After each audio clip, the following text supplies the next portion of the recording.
Hi friends, இன்றைக்கி பார்க்க போகிற ரெசிபி என்னென்னா ஸ்வீட் ரெசிபி தாங்க. பஞ்சு போல் சாஃப்டான பச்சரிசி வச்சு நம்ம கருப்பட்டி அப்பம் எப்படி பண்ணலான்னு பார்க்கலாங்க. வீடியோவை ஸ்கிப் பண்ணாமல் லாஸ்ட் வர பாருங்கங்க. மணக்க ருசிக்க நம்ம இன்றைக்கி ரெசிபி பண்ணலாங்க. அதுக்கு நம்ம பச்சரிசி ஊற வச்சு மாவு அரைச்சி எடுத்துருக்கேங்க. வீட்டிலையே நீங்கள் கடையில் வேணால் வாங்கிக்கலாம். வீட்டில் நம்ம ரெடி பண்ணோன்னா கொஞ்சம் குவாலிட்டி நல்லாயிருக்குங்க. நான் வீட்டில் தான் பச்சரிசி ஒரு 2 கப் அளவுக்கு ஊற போட்டு அதை இன்றைக்கி அரைச்சி எடுத்துருக்கேங்க. மாவு ஒரு பாத்திரத்தில் தட்டி வச்சுடுங்க. அதில் வாசனைக்கு ஏலக்காய் நுணுக்கி போட்டுக்கலாம். எப்போவுமே நம்ம ஸ்வீட் செய்யும்போது கொஞ்சமாக உப்பு போட்டோன்னா அந்த இனிப்பு சுவை அருமையாக இருக்குங்க. இப்போ கருப்பட்டி நம்ம நல்லா உடச்சி நம்ம பாவு காய்ச்சி எடுத்துடலாங்க.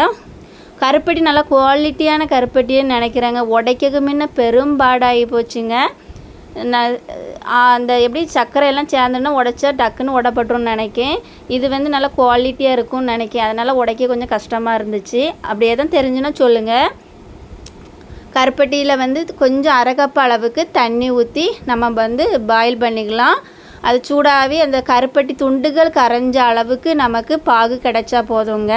எதனால பாகு காய்க்கிறோன்னா நமக்கு இதில் தூசி மண் ஏதாவது இருக்கும். அதனால் நம்ம பாகு காய்ச்சி நம்ம மாவு கூட நம்ம ஊற்றிக்கலாம்.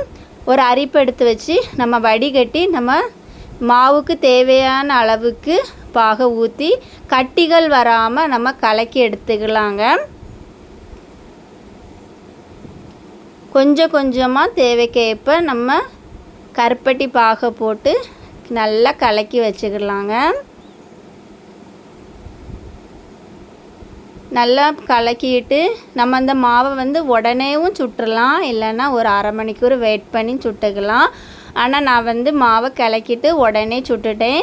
குட்டி பசங்க உடனே வேணும்னு சொன்னாங்க. ஏதாவது ஒரு பண்டம் செய்ய போகிறோன்னா நம்ம குட்டி பாப்பா இல்லை நம்ம சின்ன பிள்ளையில எப்படி உடனே வேணும்னு அடம்பிடிப்போம்ல, அதே மாதிரி தான் எங்கள் பாப்பாவும் அடம்பிடிச்சாங்க. அவங்களுக்கு சுட்டு கொடுத்தேங்க. சாப்பிட்டா பஞ்சு போல் உடனே அழகாக வந்துச்சுங்க. கொஞ்சம் மாவு பக்குவம் எப்படின்னா நம்ம தோசை மாவு பக்குவ அளவுக்கு நம்ம கொஞ்சம் அதை விட கொஞ்சம் திக்காக இருந்தாலும் பரவாயில்லைங்க. நல்லா கலக்கிடுங்க. மாவு ரொம்பவும் தண்ணியாக இருக்கக்கூடாது, ரொம்பவும் கட்டியாக இருக்கக்கூடாது. இந்த பதத்துக்கு இருந்துச்சுன்னா நல்லா புஸ்ஸுன்னு பஞ்சு போல் நமக்கு பச்சரிசி அப்பம் கிடைக்குங்க. மாவு ரெடி ஆகிட்டுங்க. ஒரு சின்ன சட்டி எடுத்து அடுப்பில் வச்சுடுங்க. இரும்பு நல்லா திக்கான பாத்திரம் வச்சுடுங்க. இரும்பு கடாயாக இருந்தாலும் நல்லதாங்க. தேவைக்கேற்ப ஆயில் ஊற்றிடுங்க. சூடாகட்டும். சூடாகிட்டான்னு ஒரு சொட்டு மாவு ஊற்றி பாருங்கள். சட்டுன்னு மேலே மரம் வந்துச்சுன்னா ஆயில் நல்லா சூடாகிட்டுன்னு நம்ம ஊற்றிக்கலாம். ஃபஸ்ட்டு கொஞ்சம் ஒரு அரை கரண்டி மாவு எடுத்து ஊற்றியாச்சுங்க. அதை பிரட்டி எதுவுமே போடண்டா. தானாகவே அது வெந்த உடனே மேலே மாற எலும்பி வரும். அதுக்கப்புறம் மாற்றி போட்டுக்கலாம். தீயை மீடியமாக வச்சு நம்ம வேக வைக்கணுங்க. அப்போ தான் உள்ளே இருக்க மாவெல்லாம் வெந்து வரும். நம்ம தீயை அதிகமாக போட்டோன்னா அது வெளியெல்லாம் கரிஞ்சு உள்ளே வேகாமல் பச்சை மாவாக இருக்குங்க.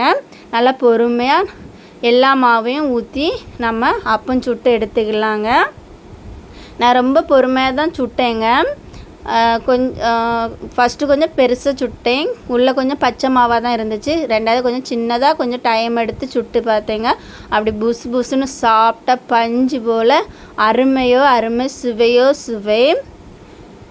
பாருங்கள் எந்த அளவுக்கு நமக்கு அப்பம் கிடச்சிருக்குன்னு பாருங்கள். பார்க்கவே அழகாக இருக்குது பாருங்கள். நீங்களும் ஒரு டைம் பச்சரிசி இருந்துச்சு கருப்பட்டி இருந்துச்சுன்னா உங்கள் குட்டி பாப்பாவுக்கு நீங்கள் செஞ்சு பாருங்கங்க. நான் வீடியோ பிடிச்சினா லைக் பண்ணுங்கள், சேனலுக்கு சப்போர்ட் பண்ணுங்கள். நெக்ஸ்ட் இன்னொரு குக்கிங் வீடியோவோட பார்க்கலாம்.